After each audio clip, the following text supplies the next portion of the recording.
بسم اللہ الرحمن الرحیم۔ حضرت حسن بصری علیہ رحمت ابتدا میں موتیوں اور جواہرات کے سوداگر تھے۔ قسم قسم کے موتی اور جواہرات کی آپ تجارت کرتے، بڑے بڑے بادشاہوں کے پاس جواہرات تحفہ میں لے کر پیش کرتے۔ ایک دفعہ کچھ جواہرات ہرقل بادشاہ روم کے پاس لے کر گئے۔ پہلے وزیر سے ملے اور اپنے آنے کا اور بادشاہ کی خدمت میں تحفہ لانے کا حال بیان کیا۔ وزیر نے کہا، کل تو بادشاہ کو ایک نہایت ضروری کام ہے، اصلاً فرصت نہ ہوگی اور وہ کام دیکھنے کے قابل ہے۔ حضرت حسن نے کہا کہ میں ضرور دیکھوں گا۔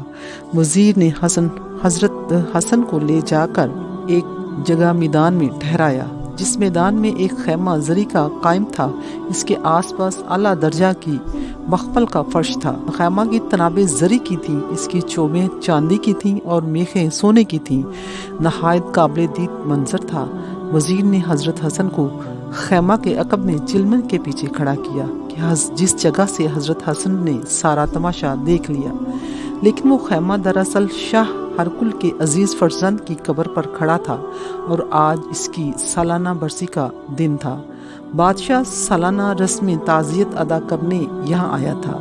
حضرت حسن نے دیکھا، پہلے ایک جماعت مقدس لوگوں کی خیمہ کے اندر آئی اور قبر کے پاس کھڑے ہو کر کچھ پڑھنے لگے، پھر روتے ہوئے نکل کر چلے گئے۔ اس کے بعد ایک جماعت طبیبوں کی اور بڑے بڑے ذی عقل لوگوں کی آئی۔ یہ لوگ بھی ننگے سر قبر کے پاس کھڑے روتے رہے اور تھوڑی دیر کے بعد نکل کر چلے گئے۔ ان کے بعد فوج کے افسروں کی جماعت ننگی تلواریں لے کر خیمہ کے اندر آئی، وہ بھی قبر کی سلامی اتار کر ناکام واپس لوٹ گئی۔ فوجی لوگوں کے بعد ایک جھنڈ نوجوان عورتوں کا آیا، جن کے سر کے بال کھلے تھے۔ ان کے ہاتھوں میں سونے کی تھالیاں تھیں جن میں موتی اور جواہرات بھرے تھے۔ ان عورتوں نے قبر کا طواف کیا اور بہت سا رو کر یہ بھی خیمہ سے باہر چلی گئیں۔ ان سب کے بعد بادشاہ خود خیمہ کے اندر آیا اور قبر کے پاس کھڑا ہو کر کہنے لگا، بیٹا تو مجھے بہت پیارا تھا، مگر افسوس کہ تو مر گیا۔ اگر مجھے یہ معلوم ہو جائے کہ جس نے تیری جان لی ہے وہ ان بڑے بڑے راہبوں اور پادریوں کا کہا مان کر تیری جان واپس کر دے گا، تو یہ بڑے بڑے عیسائی راہب اس کام کے لیے تیرے پاس حاضر ہیں، مگر میں جانتا ہوں کہ ان کے کہنے سے کچھ نہ ہوگا۔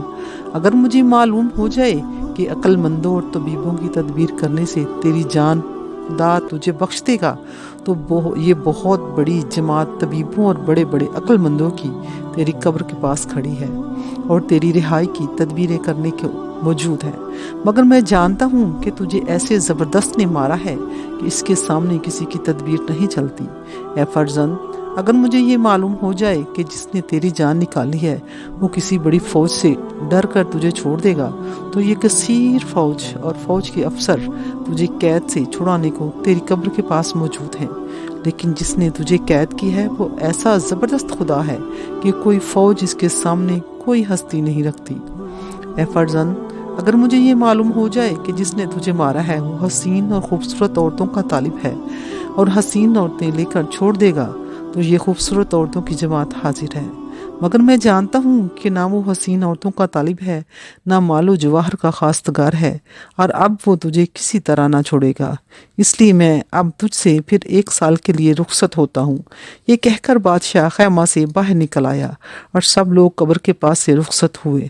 حضرت حسن نے یہ واقعہ دیکھا تو دل پر ایسا اثر پڑا کہ دنیا سے طبیعت یک لخت ہٹ گئی، اور آپ نے آئندہ دنیا کے جواہرات بیچنے چھوڑ کر آخرت کے جواہرات خریدنے شروع کر دیے۔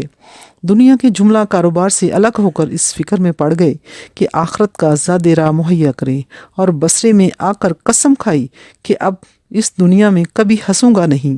پھر عبادت و مجاہدہ میں ایسے مشغول ہو گئے کہ اس زمانے میں کوئی ویسا نہ تھا۔ 70 برس تک تا دم زیست بے وضو نہ رہے۔ اللہ تعالیٰ بڑی طاقت اور قدرت کا مالک ہے، اس کے مقابلہ میں بڑے بڑے دانا، طبیب اور بڑی بڑی فوجیں اور بڑے بڑے لشکر کچھ بھی حیثیت نہیں رکھتے اور اس کا کچھ بھی نہیں بگاڑ سکتے۔